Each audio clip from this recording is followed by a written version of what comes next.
far. That extra gear, the first 3 steps. Huge strides in the performance. That I might not be the player I am today.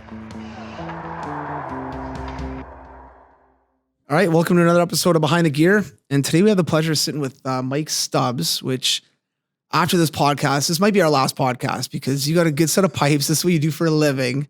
And I might re-listen to this at one point and be like, I cannot do podcasting anymore because your voice is too good and you're smooth and you're just a smooth guy. You keep this up. No, I've heard you're doing a great job. Well, I appreciate it. You keep this up. All right, well, we're done.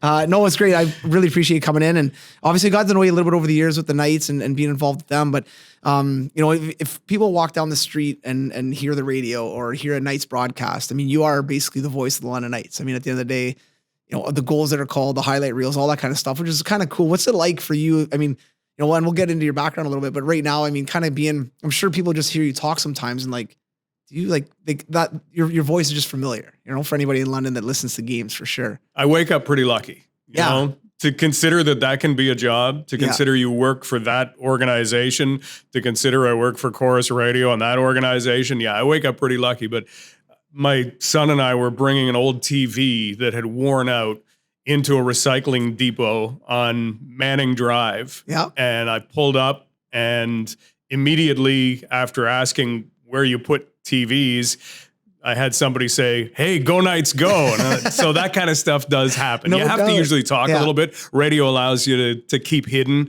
So that's... Now, more importantly, what did your son say? Or what does your son and daughter say when this happens? Or they just roll their eyes? They just kind of roll their eyes. They've been around it for enough time now. Yeah. So no, it doesn't impress them. In fact, it does the opposite usually. One of the things that did happen, they put my face on the back of a bus. Oh, I've seen it. I've been behind it. Yep. Okay. Yeah. And so when I first got to Chorus and 980 CFPL, that's what they did. And thanks, because that's pretty fun.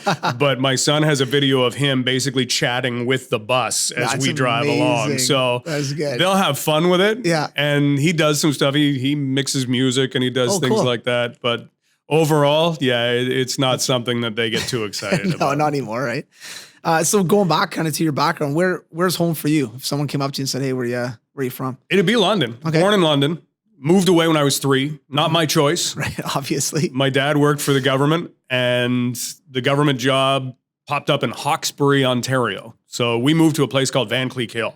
No way. Okay, where exactly is that? That's 2 hours east of Ottawa on the 417. Okay, yeah. So it's getting right near the Quebec border. Yeah. We didn't go to Blue Jays games when I was young. We went to Expos games. We went to a lot of Expos games because it took about 40 minutes to get there. That was it. So we lived on what would be the English side, Van Cleek Hill. Hawkesbury was very French, so a lot of French versus English. First hockey dressing room I was ever in.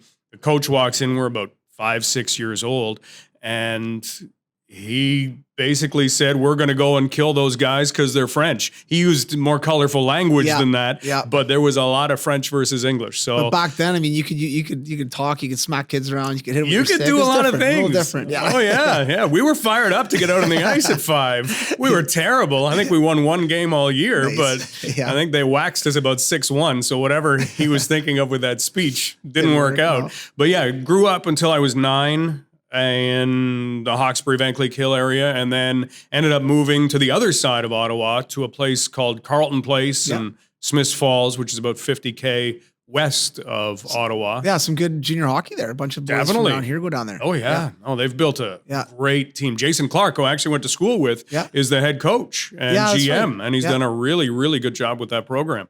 So my dad was working in Ottawa. We lived outside Ottawa, and it's been fun. And then what got you back to London then? I went to Western. Okay. And I wanted a fallback plan. I'd been working in radio throughout high school. Yeah. I was working at a gas station and came home complaining as most 15-year-olds do, and what a terrible job. And it was a gas station that nobody went to. Right. So you'd sit for an 8-hour shift, and honestly, you would get 5 cars. Really? And there was one guy who came regularly. He was the only regular. And he didn't want you to fill it up to dollars. He wanted to fill it up to liters. Really? And he'd get really mad if you went over. And I don't know if you've ever tried to hit, 45 liters on the nose. No. But it's hard. Like, it's a third digit. And you can't really get there. And he'd get really mad, but he'd still come back. So it was a weird place. Yeah. I had taken the job because I was making $5 an hour instead of $3.75 at Dairy Queen. Nice bump. Oh, That's a yeah. good bump. That's pretty good. $5 an hour. And yeah, I came home complaining away, and my mom finally had enough and said, look, you've always wanted to be in radio. Call the local radio station in Smiths Falls. See if they have a job. And for whatever reason, the receptionist put me through to one of the bosses. Really? And I kind of said, I'm looking for a job. And he kind of needed somebody to work between 5 p.m. and 11:30 on Sunday nights operating religious programming. So sounds like a solid shift. I mean, that sounds like a good spot to start. And he was offering $6 an hour. Oh, another bump. So holy, you're gonna be a millionaire by the end of climbing the story. ladder. Yeah. So I ended up taking that job. Of course. And I think I worked a little while longer at the gas station too. But once a week, I would go in, and they had these big film strip, reel-to-reel shows through the Bible, back to the Bible. If you're a religious person, you might know these shows. I didn't know these shows. And you had to run the film strip through a machine and cue it up, and you'd go, and you get to the start of when the guy was talking. And then every half hour, it was my job to sit in front of a big board of buttons and push a yellow one up and hit a button that went CJET. And then it sung it better than that. Yeah, well, it sounds not pretty good. much of a singer. I'm sitting there right now. I'm in there. I'm in the place. Then I had to hit the other button, and the film strip would start going, and they would talk, and I would turn down the volume, and I would sit there, and then a half hour later, I'd have the next one queued up. No way. CJET, and then I'd hit the next one, and I did that for 6 hours. Holy smoke! That's all you did. So that was your intro to radio, and and you actually stuck around. Mm-hmm. That turned into a few things. Eventually, they let me on the air. Sick. Now, did you become super religious after being around these shows? No, because I didn't listen. Maybe if I'd listened to them, maybe it would have had an impact, but I would always turn down the volume. Don't tell my boss at that time. Thank you, Brian Perkin, for giving me that opportunity. Yeah. But yeah, I'd turn down the volume, and yeah, eventually that turned into operating bluegrass. So I'd operate Mike O'Reilly's bluegrass show. He wasn't there, though. He was on one of these big reel-to-reels, and we had albums, and you have to queue up the albums, and I'd screw up every once in a while, and he'd introduce a song, and I'd hit the wrong song, and he'd call on the phone. He wasn't too thrilled about that. I wouldn't have been either, but at 15, 16 years old, it was just, okay, sorry, Mr. O'Reilly. Sorry, I'll try not to have that happen again. And you'd hang up, and off you'd go and listen to bluegrass music, which again, not a fan. And I did have to listen to all the songs there. Right. Still not a fan. Although I do listen to country now a lot. Okay, there you go. Maybe there's a little intro. A little to country. bit. Yeah. A little bit. Now, where did the passion for radio come from before? Like you said, your mom was like, well, you always want to get a radio, call a radio station. Where did that kind of, did you always kind of want to be a broadcaster, or were you like into sports and things like that? It's weird. It's always been there. And I can't explain why. I can tell you one story. Okay. It's a very, very snowy night. We're living in Hawkesbury, Van Cleek Hill area. All of my parents' family is from the Tillsonburg area. So we had come back. We just moved there. So I'm 5 years old. We're in the back of a blue Duster. Did Chevy make the Duster? I don't know. Oh, I'm not sure. My dad's favorite color must be powder blue. He owned more powder blue vehicles than anyone else. And I'm in the back seat of that, and we are driving from Tillsonburg back home, and Star Wars had just come out, so all the little figures were there. So I got 1 million of those for Christmas. And I had a rolled up poster of hockey cards that my aunt had bought from the O-Pee-Chee factory here in London. Everybody can remember driving and smelling the gum when they were making the great smell in London. And so I had a rolled up poster. Do you still have the poster? No, because I'll tell you what happened to the poster. All right, okay. I had the poster in the back seat with me, because that was coming with me in the seat. I'm 5. And so we're rolling back through the worst snowstorm. What's normally an 8-hour drive took about 14 hours. We got back at about 2, 3 in the morning, and I didn't want to go to bed because I had this poster, and I had to cut out these guys because there were all these hockey cards. And I thought, this is great. And I had, my dad had introduced me to hockey. I always watched hockey. We'd watch Hockey Night in Canada. I can remember sitting on his knee when Montreal won the Stanley Cup, beating Boston and that kind of stuff. He was a big Montreal fan. Still is. And so couldn't wait to get home and cut out the guys. So I ran into the kitchen as they're bringing in all the stuff, and I'm sitting on the kitchen floor cutting out these hockey cards frantically. A lot of help I was carrying in all the other stuff, but cutting out all these guys. And I remember them saying, you got to go to bed. And I think I slept 3 hours that night. I was up again and I cut out the entire poster. And then I jumped up on the kitchen table and I would use these guys and call a hockey game with all of these little hockey card players. I had a little rod hockey game. I ripped the nets off there, put them on the table. And that table, I think my sister still has it, is a mess. It's a wreck. I don't know why my mom ever let me do it. Scratched all to hell. Yeah. But yeah, that was that. And I can't explain why I wanted to do that. Didn't want to play with the Star Wars stuff. Really? Eh? Didn't want to try on the jeans or whatever it was that I got. Yeah. But couldn't wait to get home and call a hockey game on the kitchen table. That's really cool. I don't know how did that. I don't think that lasted too long. Yeah. But then I had a tape recorder that I would sit in front of the TV and call games. And being, where we were and my dad being a Montreal fan, we got the French version of games. Yeah. So I never got the penalties right. Rudesse, which is roughing. Yeah. I have rudeness. And so there's little cassettes my mom has somewhere No way. of this happening. Oh, that's awesome, man. So that's really cool. Yeah, I've never dug them out. She has them Yeah, in a box in case of fire, I think. That made the in case of fire box. Nice. There you go. She's a pretty important kid then. Right? She might still like you. Yeah, maybe. Right? Yeah. That's really cool though. So kind of started obviously at a young age, then you get into this radio station that you're working at. Now you said you got put on the air as well. How old were you when you first kind of did your first in front of a mic? 16. Were you really? So Pat Miller, and again, don't tell Brian Perkin the boss, Pat Miller, who's now a lawyer here in this area. Okay. And she was working the evening shift and she was supposed to voice weather. And then I would you'd put it on a cart, which looked like an 8-track tape. And I would fire that in. And this is when everything became a little more elaborate and I was doing more than just religious programming. Yeah. I'd have weather. So I wasn't allowed to record the weather. And so she would have to record it. And so I went up to her and I said, Pat, I need a weather. And she goes, I'm really busy. And she said it nicer than that. Yeah. And I said, well, I gotta get an updated weather. And she says, do you know the English language?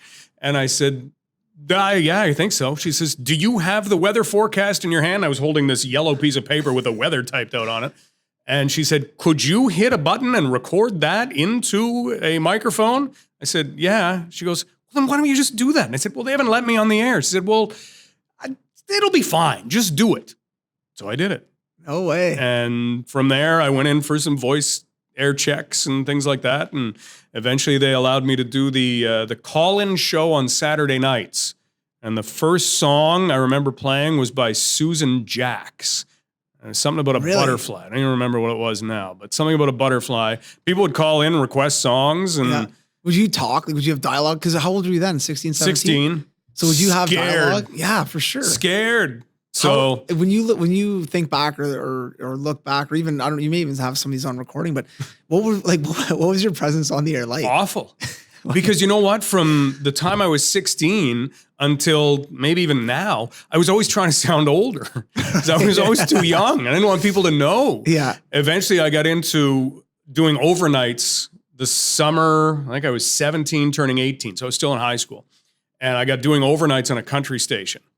And the same cluster of radio stations, same place. And I would get letters from women because they would send in letters and they would call and I'd have conversations with them and then they would want to meet me. And oh, this is amazing. If I had gone by, if you knew, naive little guy, talk to anybody who knows me. I'm still naive, not the craziest guy in the world. I would have gone on some of these dates. You could have cleaned up back in the day. I didn't know the word MILF. Imagine like wheeling or in GILF. Imagine wheeling into A&W with like a 27-year-old girl. You're 17. Just she has her own car, house, the whole nine. Just like, hey boys, what's going on? What would she have done though? She would have looked at me because you know what? At 16, 17, 18, I looked 13, 14, 15. Right. So I believed I could get served at the beer store.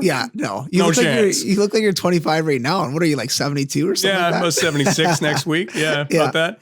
But that's the thing. I never took advantage, and I would always own up to it. I would always be honest with them. Maybe it was the earlier religious programming helping me out. But I would always be honest with them and say, and this one woman was devastated. Travis Tritt, Here's a Quarter. She would always request that song. And I don't know why, but it was a good song at the time. And she sent me letters, and I still have a couple of them, and all of them had a quarter taped to the bottom. No way. Yeah. And this went on for a little while, and then she asked to meet me. and I came clean. And she never called back. That was it. That was it. No more quarters for I you. was her dream guy by telephone. And Well, you must have been doing something right. Shattered every one of those dreams. Yeah. I said, yeah, you must have been doing something right. Like for sure. But imagine the wrong guy in that situation at 17, 18. Like, imagine some of your buddies or my buddies got that gig and we're good at it.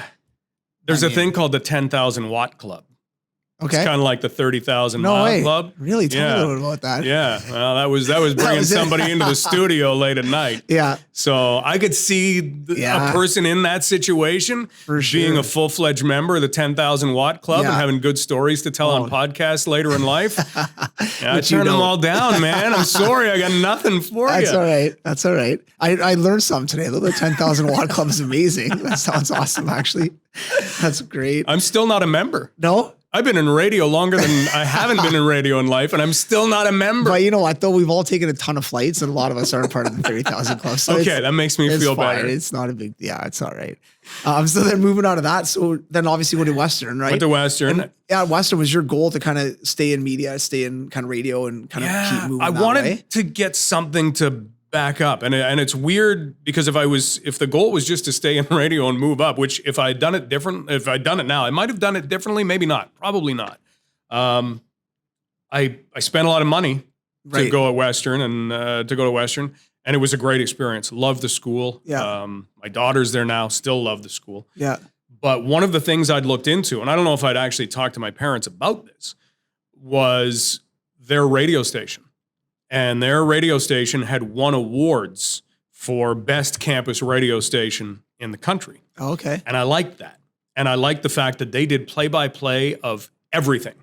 So while I went to Western and I have a history degree, my education really came from CHRW in London because I started off being a little guy. I showed up at the radio station first week and said, "Hi, I'd like to do whatever I can do." And I opt the board because I knew how to opt the board. So they went, "Oh, great. Hey, we got natural born producer here," because I'd been doing that forever. Right. And then as people graduate, you get to kind of climb up the ladder. And so I did my best to bide my time. I didn't walk in there, fortunately, and say, "I know how to do this business."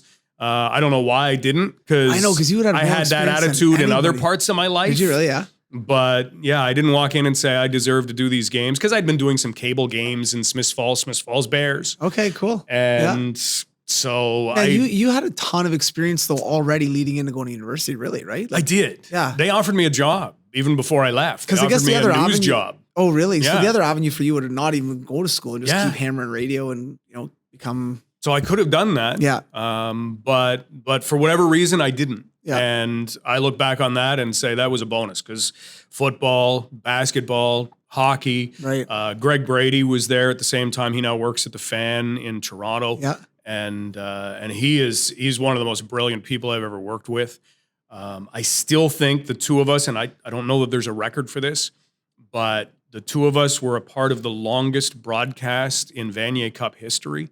Mike Mitchell was the news and sports director, and he had the idea that we would go on the air at noon for a Vanier Cup, and I think it was even Toronto and Calgary. We just had the rights. Okay. He was great. He would get the rights to everything. So even though Western wasn't there, we had the rights to go and broadcast Calgary versus U of T. It was 1994 or 1993, and we were broadcasting the Vanier Cup game. We started our pregame show at noon. I think the game itself started at 5.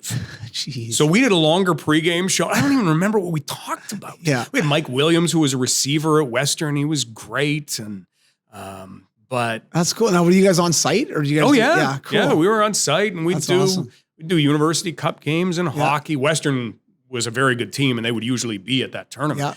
Yeah. But yeah, it was a blast. We did games, every second day of the week, it felt like, because when you added in basketball, and I did some things, even, Greg will maybe remember this. Mike Mitchell played in a softball game. He and I were part of the biggest train wreck in radio history too, because we went and broadcast live on the air a softball game featuring faculty at Western versus somebody else. I don't even know who they were.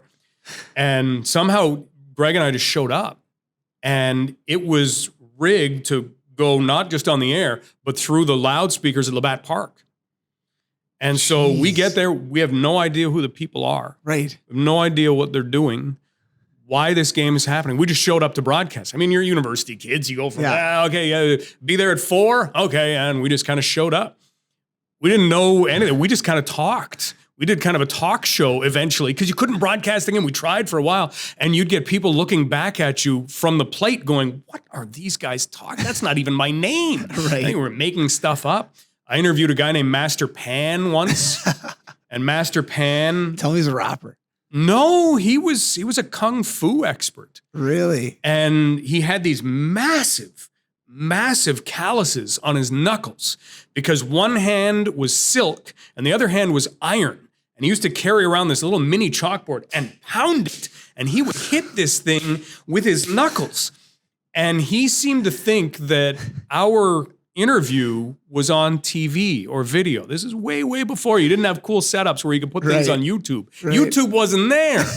So he kept getting up and going and doing demonstrations on this little mat that he brought. He couldn't see or hear anything. Like, I'm trying to interview him, and he was fine when he was sitting in the chair, but then he would get up and do a long demonstration, and I would try and describe it. I don't have a recording of this. Man. And any recording that does exist, I would have hunted the person down who owned it. I would steal it from their house, and I would bury it very deep into the earth.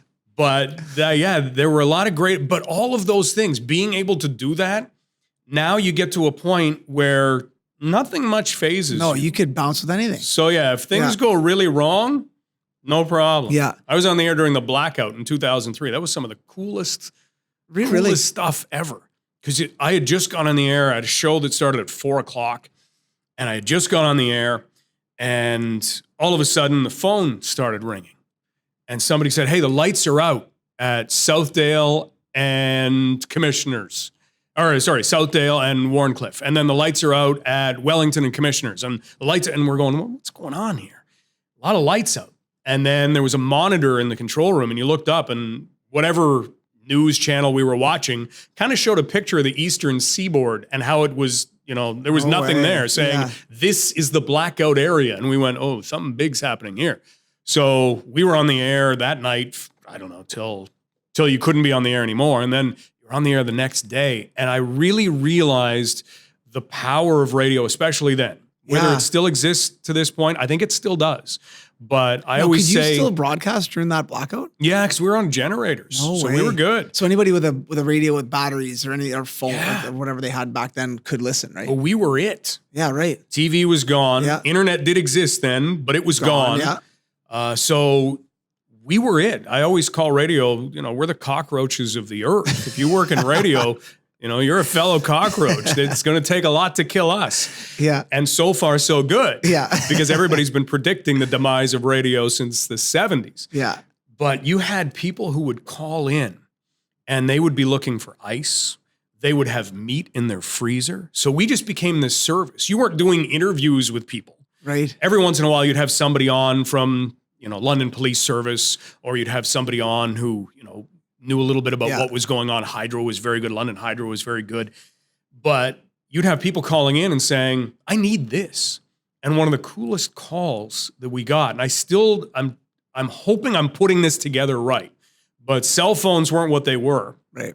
But it seems to me she was on a cell phone. So when I tell the story, she'll be on a cell phone. It may have been that she just walked up and called back. But here's the story. This is one of the coolest things that's ever happened on radio. This woman calls up, and this is after, hey, anybody know where I can get gas? Because gas stations were running out. We were a day into this. That's crazy. I mean, everybody looks at how unprepared we are for disaster. Yeah. We are not prepared at all. And I don't think we've learned anything. I don't have any extra cans in my house based on the blackout. I have nothing. I could probably last for 3 days. But everybody was running out of gas. Meat was expiring in freezers. And so this woman calls up and she says, my aunt is in her 80s. And she lives in the apartment buildings at Wonderland and Oxford. And I can't get in touch with her. And I said, okay. And I said, if anybody happens to live in those apartment buildings, could you give us a call right now? And so I said, okay, we'll see what we can do. All right. And she said, okay, I had to at least try this because I've tried everything else. I don't drive. She was on the other side of the city, couldn't get across, didn't want to, risk going out. And it was, I don't know how chaotic it was. I was sitting in a quiet radio studio. It was very comfortable. We had water being brought to us all the time. But we took a few more calls about gas and ice and, little stories about this and that. And then all of a sudden we get this other woman on the air and she says, that woman who called in, I live in those apartment buildings and I live in the one that her aunt lives in. Is she still around? And so I just said, if you're still listening, give us a call. And sure enough, she got through on the phones. And so we put the two of them on the air together. And the way that my brain remembers it, I don't know whether this woman had a bag phone or whatever, but her cell phone was still working. And she was able to go from the 6th floor that she was on to the 10th floor that the aunt was on. And you could hear her, and we were talking along as she's making the little trip up the stairs, no elevators. And all of a sudden you get the knock on the door opens. You can hear the woman explaining. You just kind of sit back and listen. That's cool. And so we had the woman who lived in the apartment building handed the phone to the aunt, and she and her niece had a conversation. Have you heard from Uncle Joe? Yeah, he's okay. Have you done this? And I sat back and went, radio is the most powerful thing I've ever seen. That's pretty cool. Because you had these two people having this conversation. For sure. No, that's a really cool story, actually. Because, you don't think of radio. When you think of radio, you don't think of that at all. No, those kind of things. Especially not now. No way.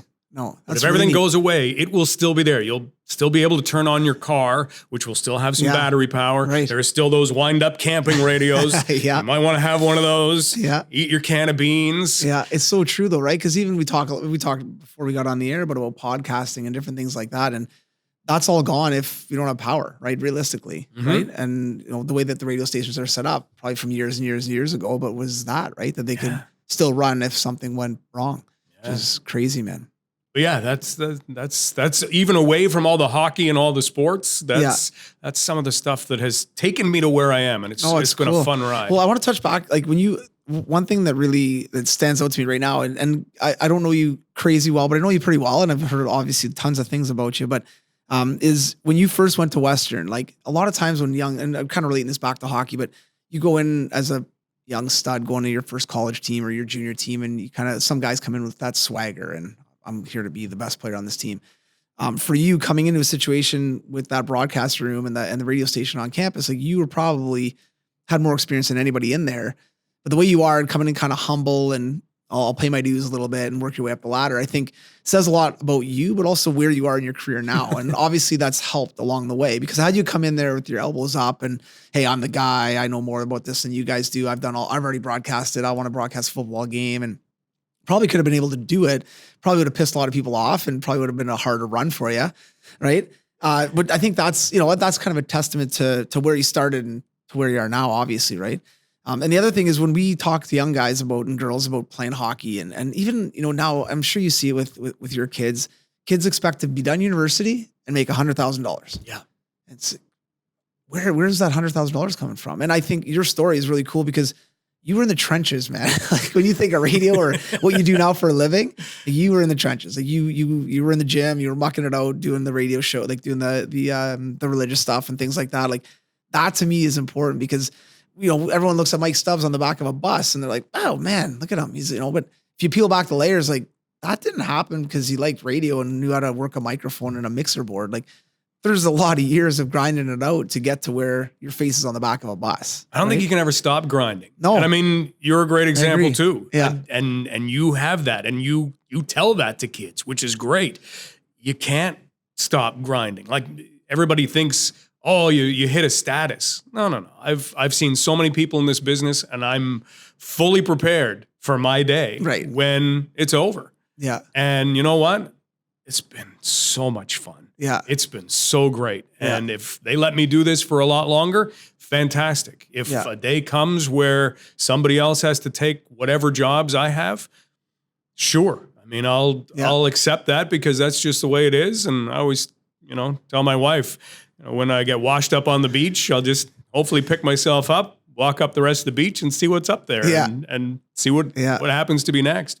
I don't know. I think I come from a pretty humble family in terms of, you're never beating the chest. You're never doing that.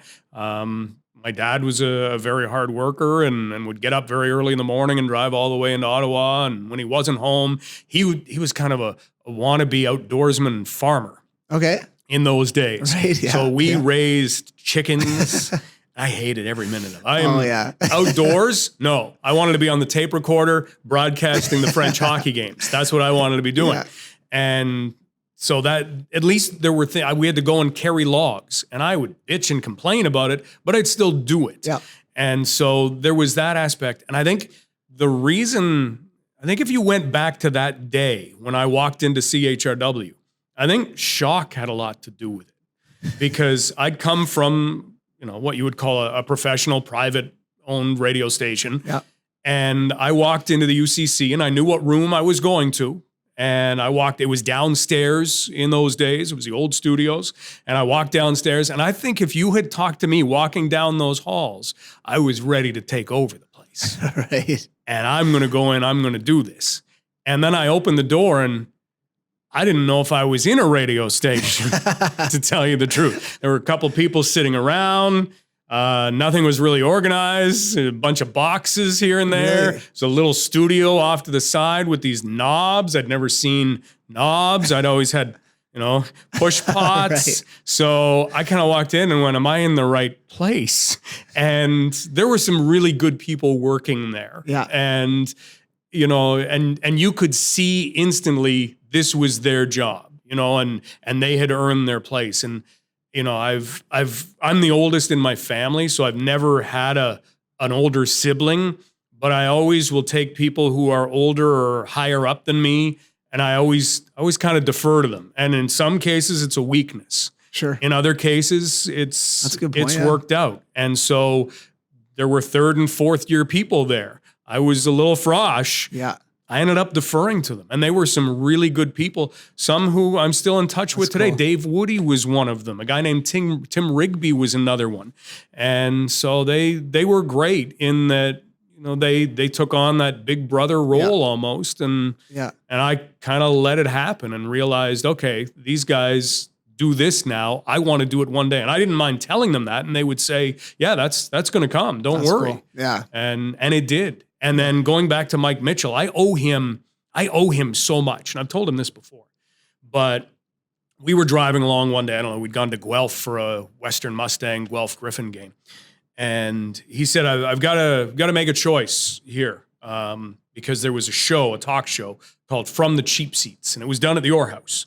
Okay. And nice. I'd actually called the Orr House and talked to Dino DeFrucia about doing it. And it was Mike's idea. And so I said, well, I know the Orr House does sports stuff. What if I called? And Dino was nice enough to let us show up and do a university brand sports show every Tuesday. Cool. That's really cool. Yeah, and even kind of built an area of seats and stuff. And so we would show up and do it. And Mike said, I got to pick somebody to host that show.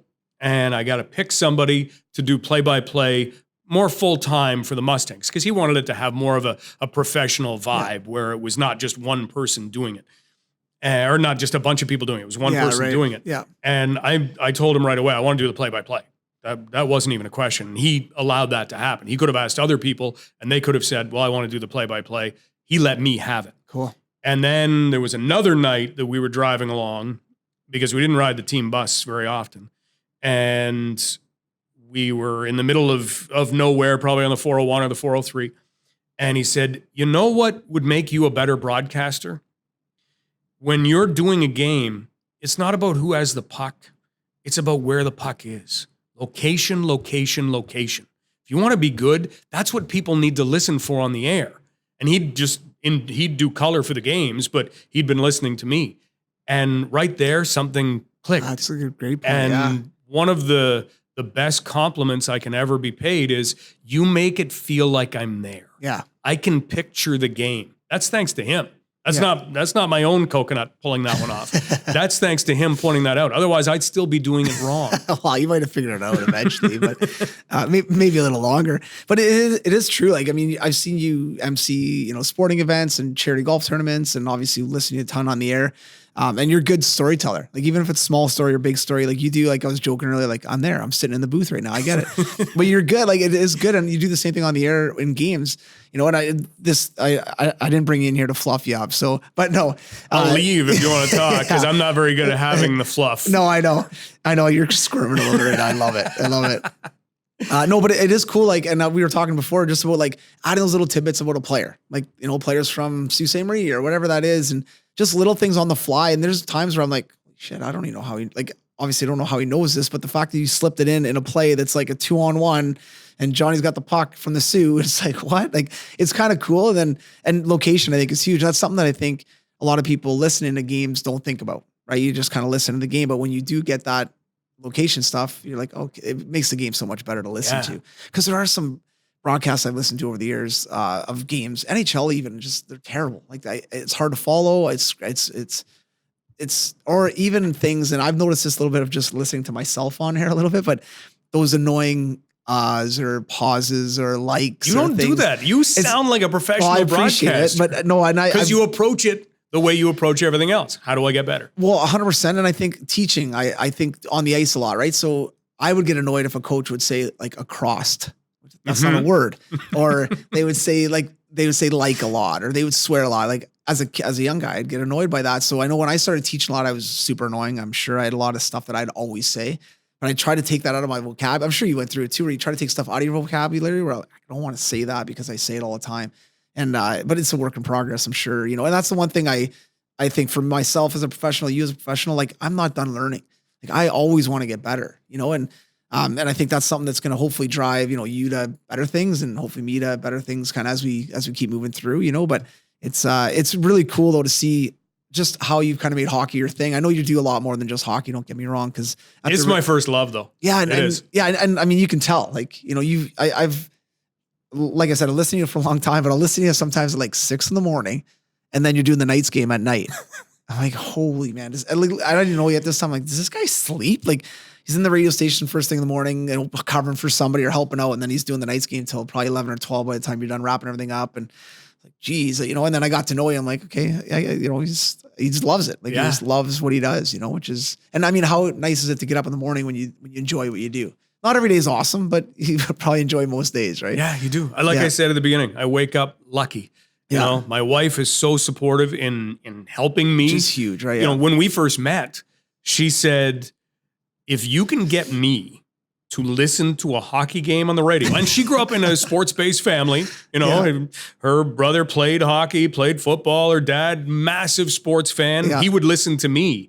When he was alive, he lived in the Athens, so east of Kingston area. Okay, yeah. Cool. And he would listen to Knights games. He was probably the most dedicated listener that we had. Yeah. But she said, if you can get me to listen to hockey on the radio, you must be doing okay. So she would have little things. I'd come home and she'd go, too sing-songy tonight. Really? And so I'd listen back and I'd think, she's right. Got to be crisp. Be crisp. And she was never afraid to do that. That's awesome. So to have a critic like that, to be able and to be willing to do that was pretty amazing and still is. Yeah. I'll still walk through the door and she'll go, I had you on in the background. She doesn't listen as much as she used to because the kids are running in different directions and that sort of thing. But she'll say, I had you on in the background. Sing-songy, too sing-songy. Why are you doing that again? And I'll listen back and go, you know what? She's right. She's never wrong. Which is so frustrating, right? That's it. When wives are always right. Yeah. It's like, oh, but there's been that aspect to it. But yeah, you still are looking to get better. You still are looking to how to engage people. We've thrown so much more video into it. Jim Van Horn, who I do the games with, we do a stand-up that goes on Facebook and Twitter before every game. And it's got a little global news 980 CFPL splash to it. And it looks hopefully a lot like two guys talking on TV. And if you came and watched me doing things, we could be 2 minutes before going on the air for the pregame show. And I'm still yelling at my old laptop, which has duct tape around it, but it has a program on it that I would have to get by paying monthly now that I actually purchased a while ago. Yeah. And I own this program, but I can't move it to another computer. Yeah. And so now I use this old laptop, and I don't know how much longer it's going to last, but as long as it does, and I'm yelling at this laptop and trying to get things up to have that there so that then we can go on the air, those extra little things. But even in calling a game, one of the greatest hockey play-by-play guys out there is Mike Emmerich. And one of the things that Mike Emmerich is very cognizant of is not falling into patterns and not falling into ruts in terms of the words he's using. Yeah. So I think somebody counted it up one game, and he used 286 descriptions of moving the puck. No way. Pushed it forward. That's impressive, man. He's unbelievable.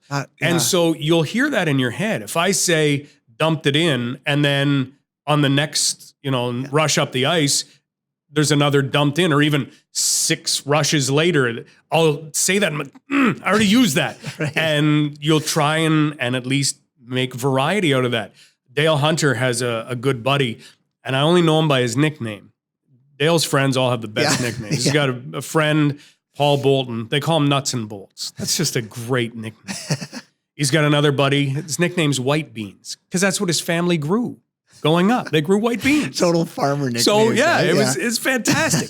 But he and I were sitting there one day, and he said, "You should talk more about hometowns, where these guys are from. That's the kind of stuff that people would be interested in." And so I've been off on vacation, but I can't get away from it completely. So I've been doing a little research here and there, and you'll take a name of a player and you'll Google it and you'll see what stories have come up and you'll read the stories, and then I started looking, and one guy was from Iroquois Falls. I don't know where Iroquois Falls is. I know it's probably north. So I looked it up, and I found that they had some kind of jamboree thing, and there was all these famous people go to it. And I'm thinking, Iroquois Falls, like this is northern totally. Ontario. And so that'll come up in a broadcast. Cool. So just little things that people will say, you'll go, well, if they want to hear it, probably other people want to hear it too. So it's kind of always adding, right? Yeah, always and adding more into the storytelling. For sure. Where John Davidson and I were talking recently, and he said he's enjoying broadcasters more that aren't just every detail of the game. It's giving you some context, giving you some storytelling. You're not going to step up there and criticize guys. I mean, that's especially at the junior hockey level. Yeah. If you're good enough to play junior hockey, you're a hell of a player. Yeah. No matter what. For sure. Yeah, and you want to get on the ice with anybody you consider to be a fringe OHL player or fringe major junior player, they'll skate circles around you. You see it all the time. Guys who go on to play major midget, unbelievable players. Junior C players, unbelievable players. Yeah. So I hate when I hear a lot of criticisms of players based on what they do. You can make a bad play. You're not a bad player because you're already at that level. And I think too easy anymore, especially for the pro ranks. I mean, I don't know how those guys deal with it, but unbelievable. The feeding frenzy that Twitter can be, how they would get through that, how they would avoid that. I have no idea. Somebody has to screenshot you something and see what they're saying about you. Oh, thanks. Well, thanks for making my day. You're right though, right? You're going to catch it at some point where you're going to see this. And I couldn't agree with you more. I think with the young, then at the end of the day, these kids are 16, 17, 18, 19 years old. Like, come on, man. And you got a 45-year-old guy or girl who's telling him he sucks at hockey, who's never laced up skates before. And it's so unfair for these young kids. And I agree with you. I think I tell these young kids, I'm like, if you played minor hockey, that's awesome. You played AAA, that's really good. If you got to play junior C or junior B or junior A tier 2, that's unbelievable, man. You get a chance to play major, junior, you're going up that pyramid, right? College, amazing. That's a pretty sharp pyramid at that point. Totally. You get a chance to play a bit of pro, whether it's the SP or the East Coast or whatever, Europe. I'm like, that's unbelievable, man. Like those are all feathers and that's amazing, So to your point, if you're playing any of those leagues, you got to be able to play, first of all.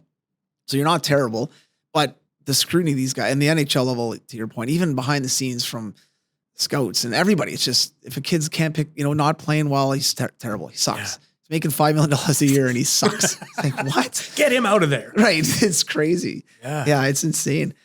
So how did how did everything happen with the Knights then? So you're obviously, in radio in London, kind of, moving forward, graduate university, and then trying to enter the real world, I'm assuming, and get a job, right? And then how did everything kind of fall into place? I'm assuming you're working at a radio station, and then things kind of happened where maybe they picked up the contract, or it was kind of like that. I was still actually at CHRW. It was the summer before 95, 96. So whatever summer that is, 95. Yeah. I'm not good with dates. I can't tell you on October the 4th, 2017, I did this. I have no idea. I can't remember what I had for breakfast. I've got one of those short-term memories where I can dump in all the information I need for a game or for a show. I can regurgitate that. I could do it for exams too. Ask me about that stuff 2 days later, I flunked the exam. So I was at CHRW and Mario Cercelli. I mean, I could sit here and list off a million names of people who've helped me along the way. And I'm missing a lot of them already, so I apologize to them. But Mario Cercelli was the general manager, and he got a call, and the Knights were looking for a play-by-play guy. They were switching radio stations. And he said, I got a guy for you. And he came out, and I just happened to be in there because I was usually in there. And he said, get your demo tape ready. And I said, what's a demo tape? And he said, just a collection of what you've done, give that to me. So I went back and we had some old cassettes and I pulled off some stuff, probably took me a couple hours. And I had that cassette and I gave it off to King Perry at that time. And King Perry listened to it, raced downstairs, told a guy named Don Chamberlain, neither guy is with us anymore, and I miss him dearly to this day, and said, this is the guy. And so they gave me a call, but in those days, the Knights were doing the hiring. And so it went through the Knights, and I got a call from them, and they said, we would like to hire you. And I said, okay. And they said, come on in and we'll meet with you. And I remember getting off the phone, and I called my dad. And I said, Dad, guess what? At this point, I was enrolled at Fanshawe. I was going to take Fanshawe broadcast journalism with Greg Brady. And so I had been there for less than a week. And I said, Dad, the Knights want to give me this play-by-play gig. And they were doing 33 games. So this was not a full-time gig. And he said, okay, how much are they paying you to do this? I said, I don't know. I didn't ask. He said, why didn't you ask that? I said, I don't know. I don't care. I'll do it for a hat.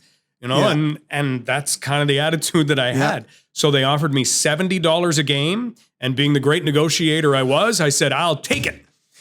Perfect. And then, it's better than a hat, though. Oh, yeah. Right? Now, I had some money saved up for school, but the schedule was such that even though I wasn't doing every game, I was usually on every trip. And, I would file reports and stuff like that, write news stories and things like that.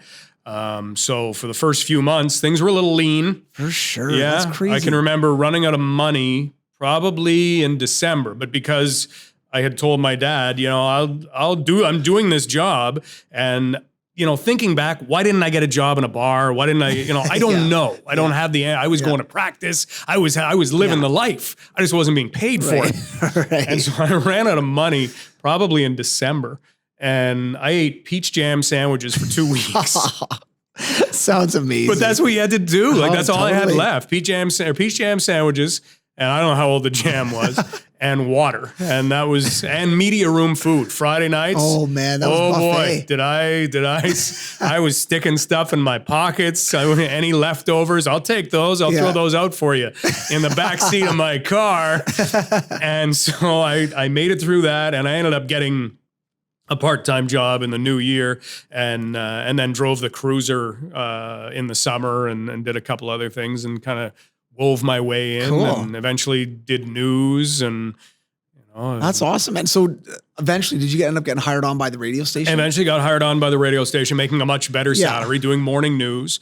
And then I was there 3 years, and the NHL was always a dream. And in those days, you had to pay a lot of money to apply for jobs. Really? So, because you had to have cassettes, you had to buy your cassettes, you had to mail everything. And because you were mailing a cassette, it cost more money. So I don't know what I spent. By this time, I'd met my wife, who is now my girlfriend, and we were living together. We lived together almost right away. I still say to this day, I could have proposed on that first night, and she still says she would have said yes. I don't know if she's lying, but yeah, we moved in together after about, I don't know, a month or two Really, of dating. That's pretty quick. Yeah. Old school We too, can get to like- that. Yeah, we can get to Yeah. that story some other time. But Yeah. we lived for free in a basement apartment on, trying to think, it was in Old South on Tecumseh. Yep. And so we were living there courtesy of Jim Chapman. He let us live in the basement for free because neither one of us had money. And I think I brought a pot to the relationship. Like we had no money. And I was doing little things at the radio station, but wasn't really making the salary at that point. She actually was responsible for that. She just go in and see if they've got anything for you. I ended up getting a news job out of that. How? I don't know. Yeah.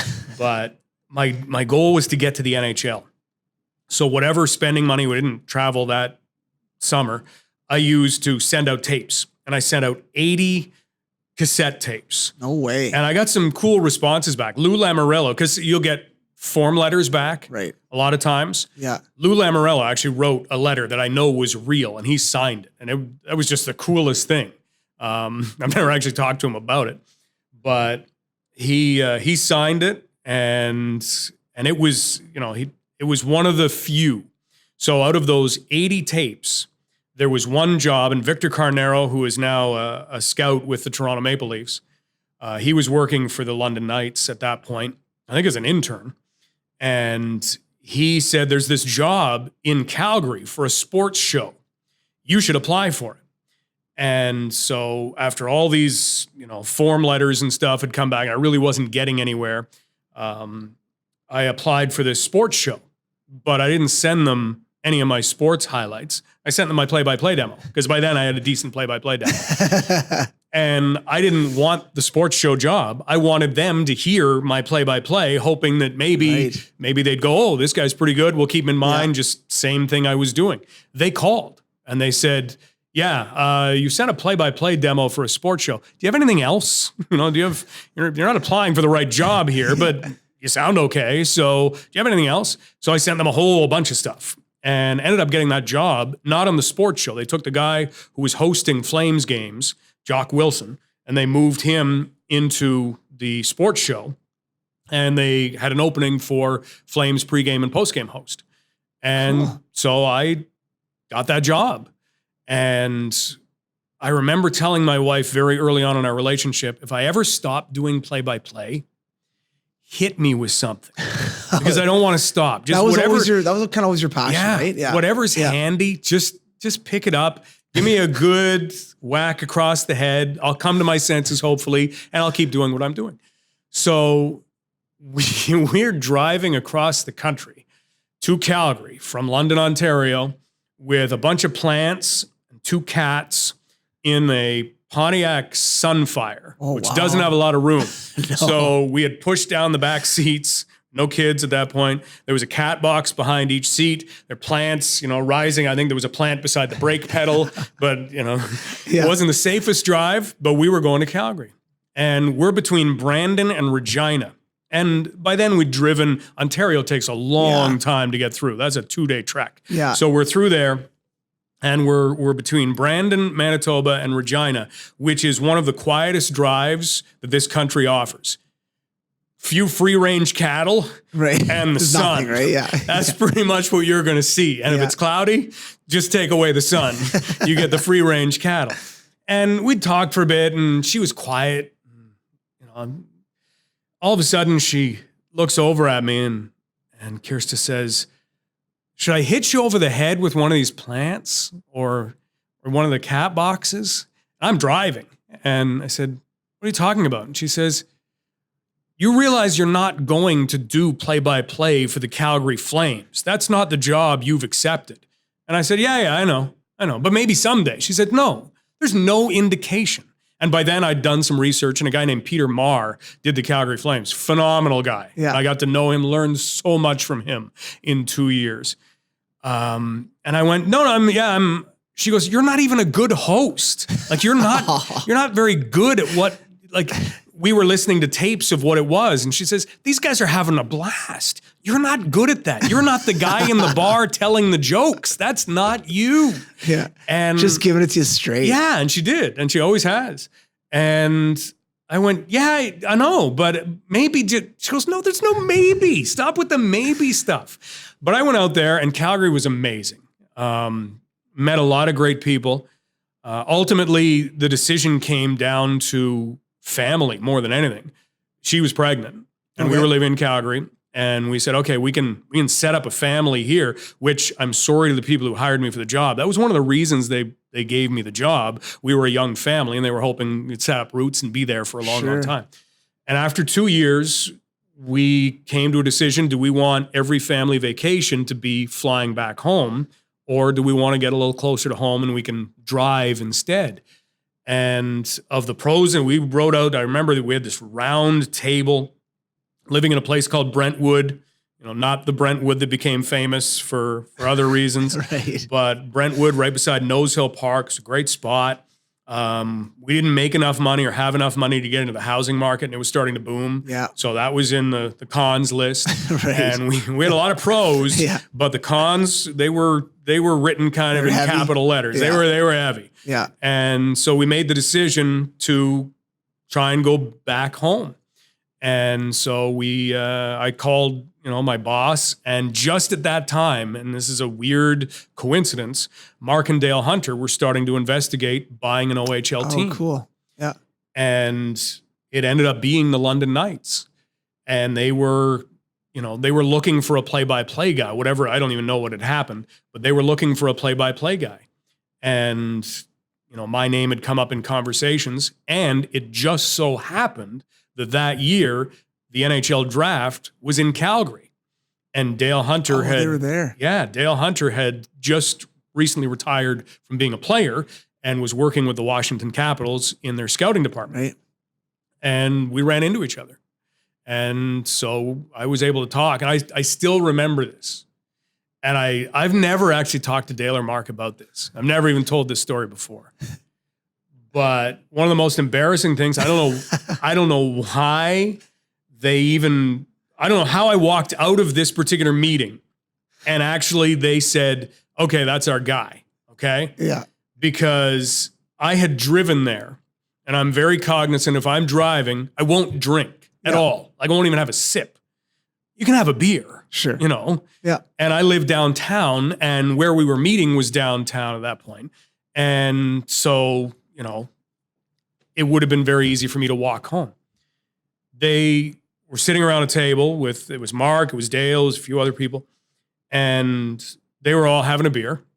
And they said, "What do you want?" "I'll have a Coke." And I ordered a Coke. I don't know how they ever looked and went, yeah, the guy who ordered the Coke, as we sit back and just get to know each other a little bit, he's our guy. No idea. Because that's, that's not them though, right? That's not hockey. That's not anything. Yeah, no, for sure. I should have had one beer. And I've always looked at, I don't have too many regrets in life. I'm pretty lucky that way. Should have had a beer. That's but Mark not and bad. Dale, or anybody who happens to listen to this who can convey the message to them, maybe I'll actually do that now that the story is a little more public. Yeah. Thanks for looking at the guy who ordered the Coke and saying, yeah, he's going to be okay. Yeah. But it ended up working out perfectly, and I owe them everything because awesome. they've let me be a passenger on a ride that started out in some pretty modest spots with them mopping the floor of the leaky roof at the London Ice House. Mark always tells the story that they were about to have practice one day. Rick Nash was on the team, and no one was there to drive the Zamboni. They had to go and buy parts or whatever.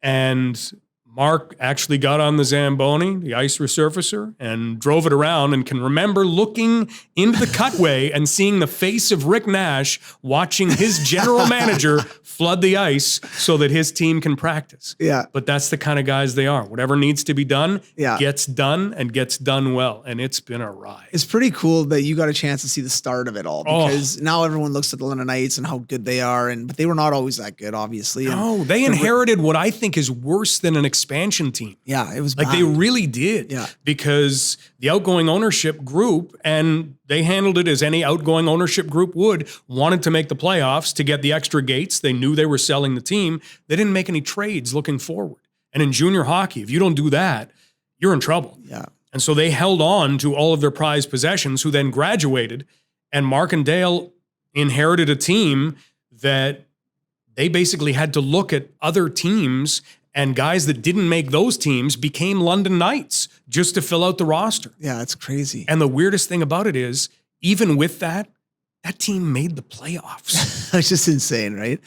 Yeah, it's not, and even like, going from the ice house to the, back to the, JLC back in the day, like that was a massive change, obviously, but that was because of them. They pushed that. They got the downtown rejuvenated in that area. And that's right when I came to London. It was right around 2005 when you guys won the Memorial Cup for the first time. It was my first kind of introduction, which is spoiling because I'm like, this is unbelievable. This is awesome. I'm from Sudbury. The Wolves are great. They had a couple runs when I was young, but nothing like this.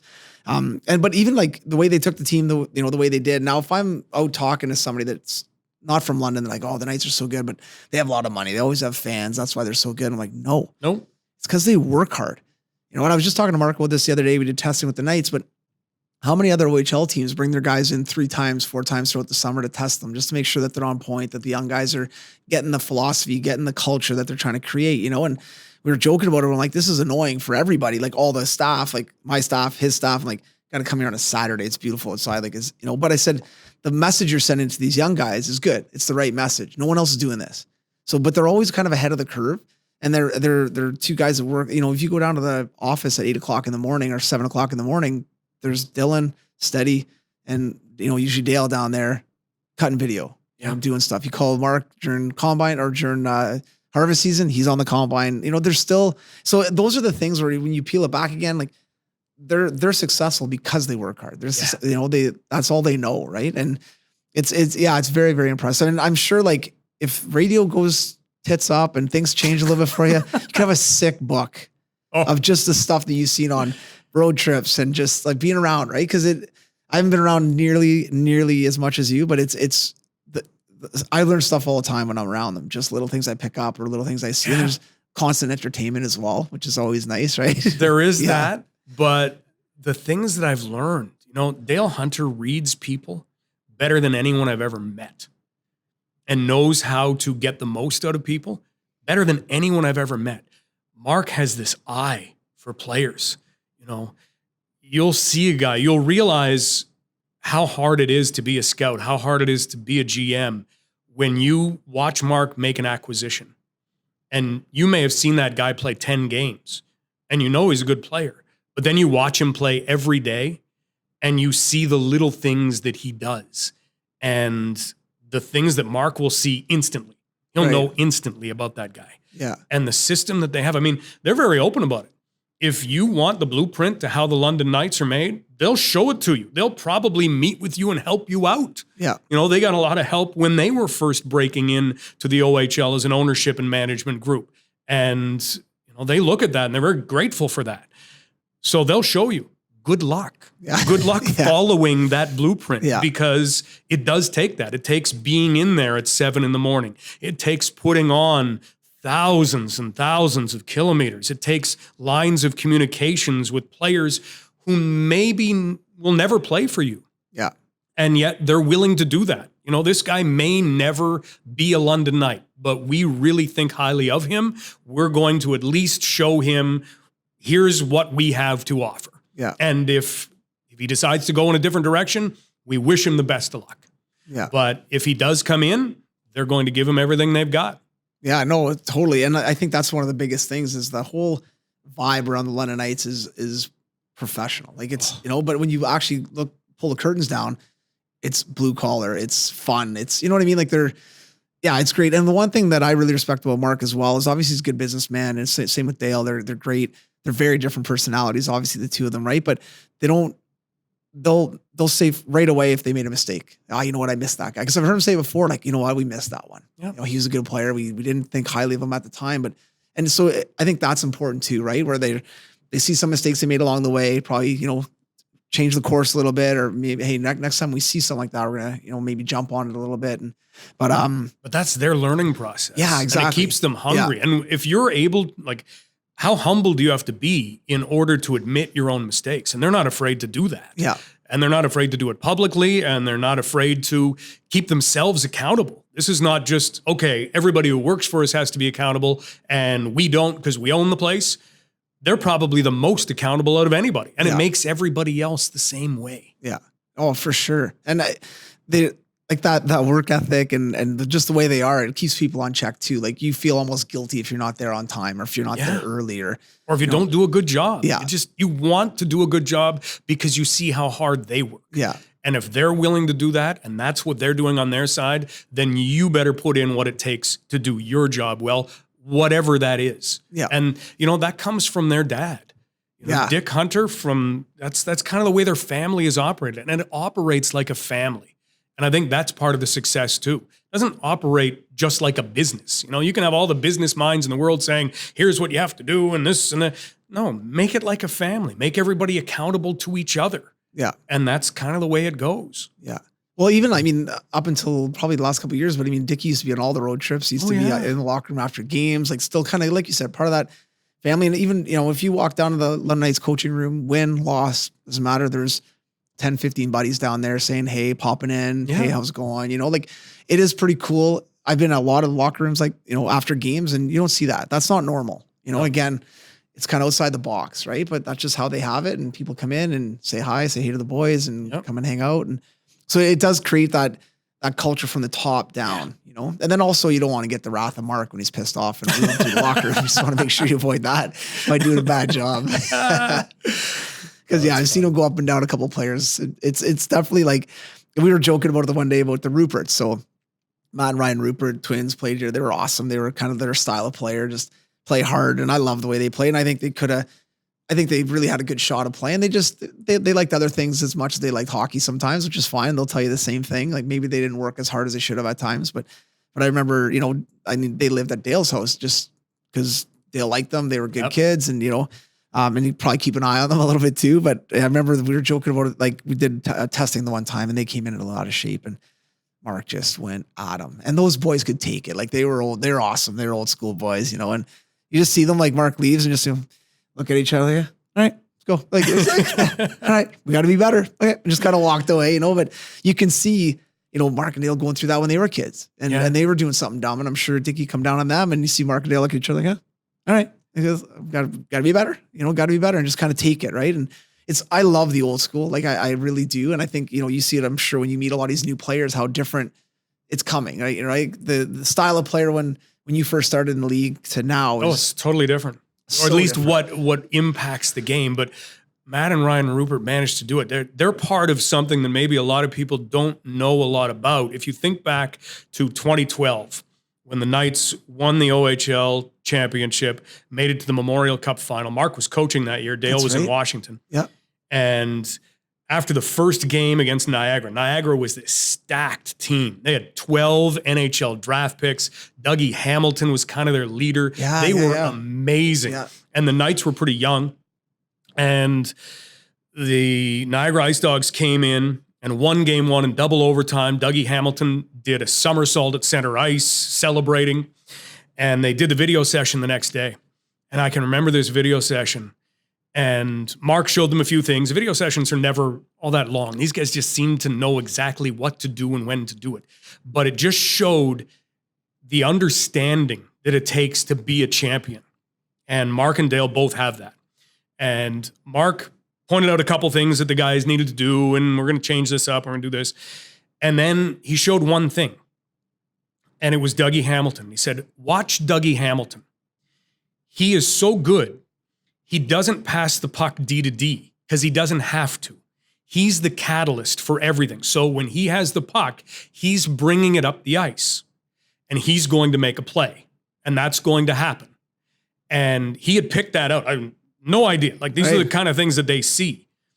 And he said, so when Dougie Hamilton gets the puck, whoever is on the ice, I want you in his face. Just get right in his face and at least make it hard for him to make that play because he wants to make that play.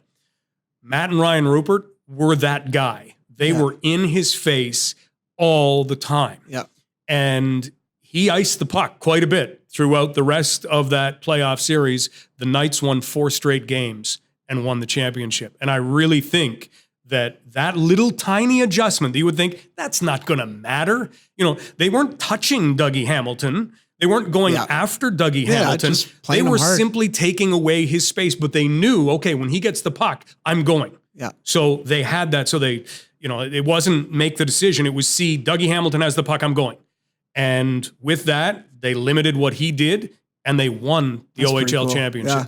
That's really cool. Like kind of behind, like obviously cool behind the scenes on the one thing with Dale and Mark as well, obviously, but is just how they read games. Even just sitting in there, I'll be doing my skates up to go on the ice and he's, Dale might be on the bike or at his desk talking and just like, hey, stop it there. Okay, see how he did this? See the move here? See his stick? Yeah. His stick should be on the other side. Exactly. Those and you would think, well, what does that matter? And he'll go, well, look at the lane. He might not take away the lane, but he's going to get the guy with the puck to think, I can't even attempt that pass, so I'm going to go the way that actually Dale wants him to go with that puck. Yeah, and the game, and I've never been on the bench with them, but just talking to Dylan and Rob Simpson, the guys that have been on the bench with them, like his in-game adjustments it's crazy how he sees the game and how he can make, changes on the fly. It's pretty cool. So even that whole education for those young guys that are coaching with him is unbelievable. And anybody who's ever been on a bench, I don't care if it's you've got 6-year-olds in front of you or you've got 16-year-olds or you've got NHL players or you're at the Olympics. The game moves so when you're coaching, there are so many things and you don't have a very good vantage point of the game. And Dale's pretty cognizant of that too. Dale's not a guy who's going to go into the room after the game and say, okay, this happened and this happened and this happened and that's not him. He's not going to go in and address the players for 24 hours. Why? Because he wants to take another look at the game because the vantage point he has, things are moving pretty quick. Yeah. You need that eagle eye that the cameras give you now to really see what's going on. Something you interpret as a guy making a mistake. Oh, I didn't see that guy was over on the side and that's why he didn't make the play that he should have. He wants to see that. So, things move really fast on the bench. He's willing to say, you know what? I'm not going to catch, that's more of that accountability. I'm not going to catch everything and nor should I expect myself to, but in order to make the team better, we're going to look back at that and then you address the team. Yeah, no, that's great because you're right. Even 5-year-olds it can be overwhelming sometimes trying to help next? a kid. I don't know. Were you just on? I don't remember. How about you go? Yeah. And then the parents will let you know after the game, hey, you double shifted that guy. Yeah, exactly. Sorry, I kind of forgot he'd been there. There was a penalty and Oh, for sure. I just, my little guy plays soccer, my little girl as well. And her coach was gone. She's like, hey, Dwayne, would you mind running practice? I'm like, yeah, no problem. But I didn't think much of it. And then because you wouldn't, I've done this. But then it comes Sunday night and I'm like, hockey's one thing. So I played soccer a little bit, but I'm like, and there's 5 years old, 6 years old. But then like come Monday night or Monday afternoon, I'm kind of nervous. I'm like finishing up work. I'm like, I got to coach soccer. And how old are these kids? They're like 5 and 6 years old, right? They're tackling each other and picking weeds more than they're doing drills. 100%. You're basically got pom-poms on, just cheering the whole time, right? But it was great. Like it's fun to get outside your comfort zone. But to your point, like things do move quick, and you're outside. If you're not comfortable, like they're obviously comfortable in that situation. But if you're not comfortable in that situation, or you're not confident in that situation, it's hard to be able to sit there. Because first thing a coach wants to do most times is come in the locker room and just rail on guys that messed up, or if it's a bad game or there's mistakes that have been made, but sitting back and waiting a little bit and just looking at game tape that night. Because what if you're wrong? Well, yeah. And what are the players going to think of you if you didn't see it the way that it actually happened? Yeah. And how often does that happen in life? That happens every day to all of us. Yeah. You perceive something, but you miss the key thing that made it that way. Yeah. So yeah, that happened, but wait a minute. Why did that happen? And what are the players going to do if they look at you and go, you just got mad at somebody, but here's what was really going on? Totally. And I think for guys that have played the game, whether it's, high level, like we said, junior hockey or higher, that defenseman didn't want to cough that pizza up in the middle to get the guy a breakaway. No. Like, that's not what he's trying to do. So as a coach that played, you understand like, okay, man, that was a tough break, brain fart, bad play. Let's reset. Now if that happens 3 times in a game, it's a different story. But if they're correct, the kids want to get better, right? At that major junior level, even the NHL, they want to get better. They want to improve. So they're not trying to mess up, but having a coach that understands that and is a little bit more patient with it, I think is massive for these young kids' development and getting better and being able to play at higher levels. And that's one of the reasons why, and one of the best stats you can look at. And as the NHL announces its rosters in late September, early October, when right before first game happens, go down and count. Okay, count the former London Knights. Count the guys that the Knights have drafted or made trades for that have been developed under Dale Hunter. Count them. And every year is a little different, but the average coming out of major junior, and there are 60 major junior teams across the country, the average should be 7, 8, 9 players if everybody is producing the average number. The Knights will have 26, 27, 32. That's crazy, right? That's how far above average they are. So when you look at that pro style attitude, at what it takes to play pro, they've got a lot of guys who've come out and they're teachers, they're doctors, they're city employees, they're all those. So they've got all of that. But if you want to make it to the next level and you have the ability to get there, you're going to find out what it takes. And those numbers, they prove it. For sure. I couldn't agree with you more. And even, we were just at, was fortunate that Bo Horvat got married last weekend. It was awesome. And a lot of the guys were there, like Tierney, a lot of the boys from that 2012 team. And, but one of the things we were talking about was looking back at like the fourth line at certain points, right? And you know this, you've been around, you see Tierney, you see Anderson, you see Horvat. Now those guys are all like pretty legit NHLers, right? Like they're good. They're going to be there. But a lot of kids go through that process and they either shut down, they mentally can't take it. Their parents are agents or all over the, whatever's happening, right?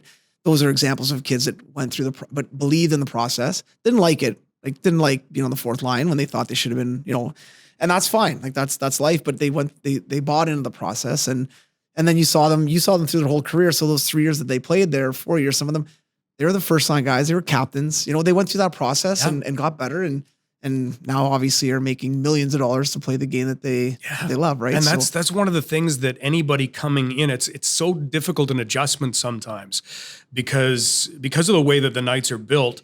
There are usually a lot of veterans on the team. You don't usually see a turnover that's going to see them fall back in the standings too far. But for the guys to make that adjustment from being the guy on their team to playing maybe, 35 games that first year, not playing power play time, but learning in practice. And the guys that embrace that, all they've got to do, there needs to be a pamphlet that is handed out to all players, not just players playing for the London Knights, but all players that have the faces of Chris Tierney and Bo Horvat and Josh Anderson and Dave Boland is a great example. Yeah. Dave Boland, when he was 16, look up his stats. There's not a lot of points there. No. There were a lot of games played, but oftentimes he got to be the grocery stick, which is the guy who hasn't been on the ice a lot, and he's moved so far inward into the bench, he's separating the forwards and the D. He's the grocery stick. Yeah. And that was him. But yet he accepted that and learned in practice. And then you will be rewarded. You will be that guy and you will get that ice time and you will be ready for it. Because one of the things that players, I think, and you would know this better than anybody, when you come in after you've had success at those lower levels, you expect, okay, I can make that jump. Well, now you're making a jump, not just playing against your peers, you're playing at major junior levels. If you're 16, you're playing against 17, 18, 19, 20-year-olds. You're not playing against your peers. The best of the best. Yeah, you're the best. So you're not ready for that. Yeah. Very rarely can you find a case of a guy who's ready for that. And one thing that Dale will always say is he's not going to put a guy in a position where he's going to fail. He's so cognizant of that confidence and how important that is in hockey. So no, you're not going to get those prime minutes, but you're not ready for those prime minutes. What if you're the guy on the power play and all of a sudden it's, I've been working the point on the power play throughout minor midget, and then you pointed out, cough up that big pizza, the guy's the other way, and he's putting the puck in the net, and it was you. Yeah. And all of a sudden you think, well, maybe I can't play at this level. That is not something that Dale wants to have happen. And ultimately, if the player could see it, at 16, you can't. You think you can get served at the beer store. But they wouldn't want that to happen either. Yeah. No, I think that's a really good point, because good coaches do that. They'll call it hiding or, not putting a kid in a bad spot. But I think, and we saw it this year with some of the young guys who were probably bitter a bit, but at the same time, let's see what happens this coming year when they're 17 and 18, and not just here, and other teams too that do a good job of that as well.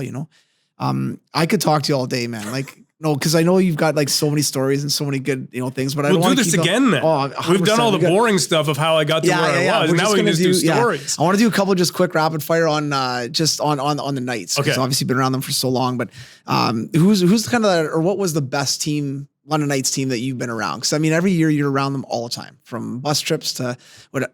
everything, right? But what was the most, we'll go first, most talented, like as far as and I think I know who it is, but the best, most talented team that was just like, every game was just fun to call probably. It was the 04-05 team. Yeah. And you know what made it still fun to call? Because after a while, that should have been boring because they went out and they won. They're so good, yeah. They didn't believe it. They really didn't believe it.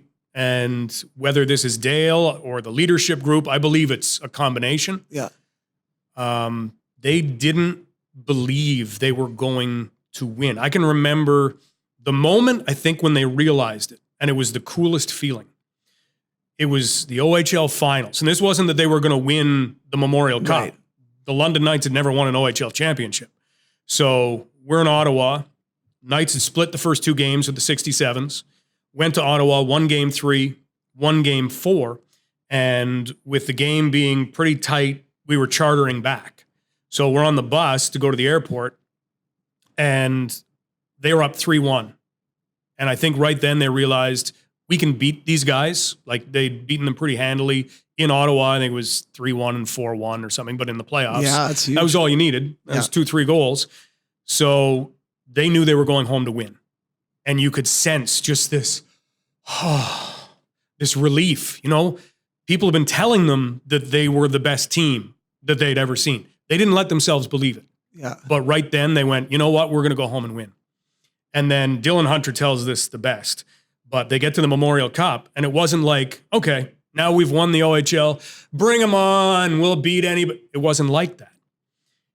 The first face-off against Rimouski in Crosby, what I right? think is still the best game ever played in London. Really, eh? They dropped the puck at center ice, and Sidney Crosby toe drags one of the Knights defensemen, and all of them were amazing, and fires a pass across, and the winger that he set up rings it off the crossbar. And everybody on the Knights bench just went, Shit. wow. Because they'd been saying, you know, he plays hockey, this Sidney Crosby guy. He's not that different. You know, we play hockey too. Yeah. How much better can he be? Toe drag, zips a pass across, ding, off the crossbar.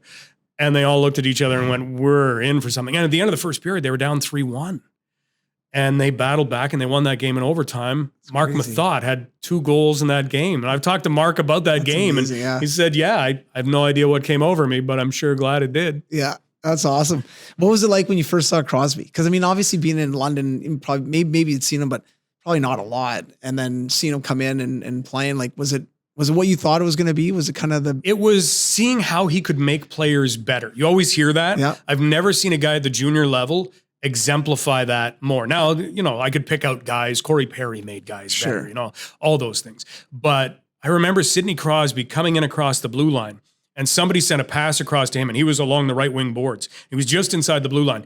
This pass was nowhere near him, and it was about a foot off the ice. I don't know what this guy was doing, because he was kind of firing back behind him across the ice toward Crosby. But I think they just, you know, throw something at Crosby, he'll get it. He's a video game. Yeah. So this pass is off the ice. Crosby reaches behind him, knocks it down. I don't even think he looked at it. Knocks it down, slips it ahead, and then goes and makes a play. I don't even think they scored, but you went, that's what they mean when they say making players around you better. Yeah. That pass should have ricocheted off the boards and been a 3-on-1 the other way. Instead, they got a scoring chance out of it. Yeah. And that's what he did. It's crazy though. Yeah. No, and I mean, he's done it his whole career, right?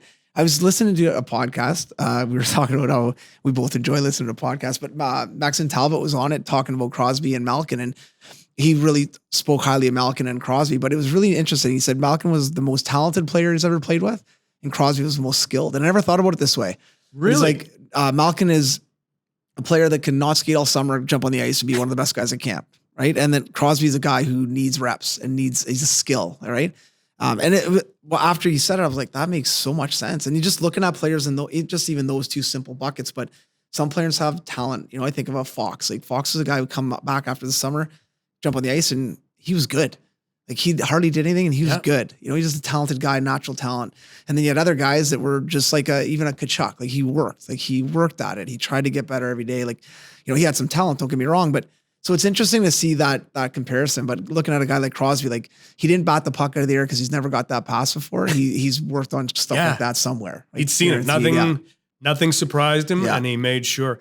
Matthew Kachuk's a guy that I could talk forever about him, but he's the kind of guy that made you kind of say, am I a grown adult or am I not a grown adult? He sat behind us on the bus. He's a guy that he was 18 years old, turning 19 when he played for the London Knights. And he was a guy that if he said, let's do this, you would want to do it. He had that kind of leadership quality. Every once in a while, you'd have to say, I have my own kids that are roughly his age. And, he just had that leadership ability. He had the 3 C's that became the 4 C's. And this is how good Matthew Tkachuk is, not just on the ice, but off the ice. Yeah. They were character, charisma, and compete level. Those are, I think, his 3 C's. And he had another one that he'd work in every once in a while. And he was doing an interview with Sportsnet. And he told the guys he was going to work in the 3 C's. The Sportsnet interviewer had no idea that this was going to happen. But you had Matthew Tkachuk, Mitch Marner, and Christian Dvorak at center ice in Red Deer.